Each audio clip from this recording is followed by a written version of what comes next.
સાહેબ, ખાસ કરીને જંગલેશ્વર ડિમોલેશનનો પાણીનો ખર્ચ છે તે અત્યારે વિવાદમાં આવ્યો છે.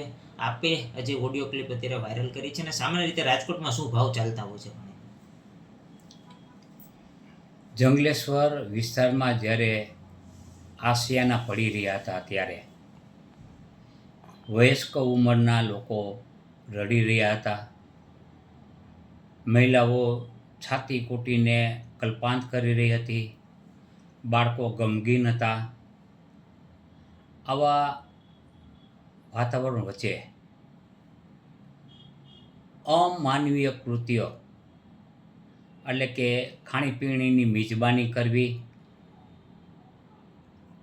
આ હતું તે અમાનવીય કૃત્ય હતું. અને તેમાં પણ જે ભાવ લગાડવામાં આવ્યા એ જોઈએ તો ભ્રષ્ટાચારની પણ બદબુ આવતી.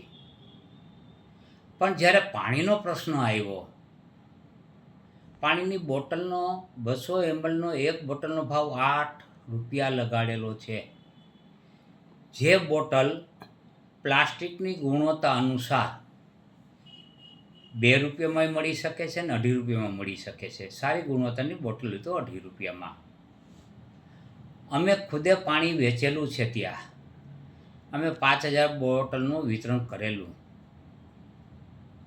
આ સારી ગુણવત્તાવાળી હતી એટલે 2.5 રૂપિયાની આવેલી.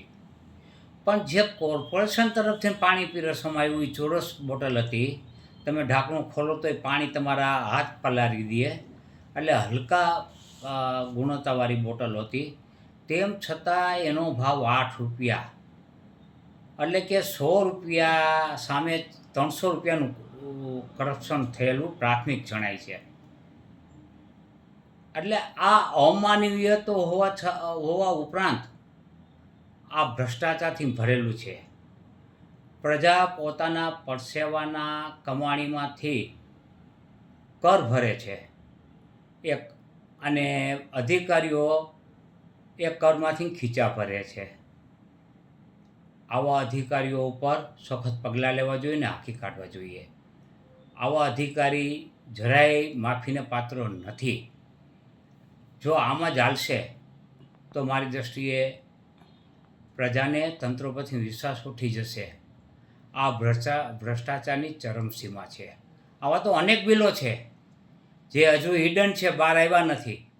અને જે બહાર આવ્યા છે એ બધા ભ્રષ્ટાચારના બદબુવાળા છે. તો કમિશનર શું કરતા હતા? કમિશનરની નજરગ્રહણ હેઠળ તમામ કાર્યવાહી થતી હોય છે. કમિશનરની જવાબદારી ગ્રોથ સુપરવિઝનની હોય છે. તો કમિશનરે આ બાબતે નિષ્ફળતા દાખવી છે કે અન્ય શું છે એ પણ તપાસનો વિષય છે.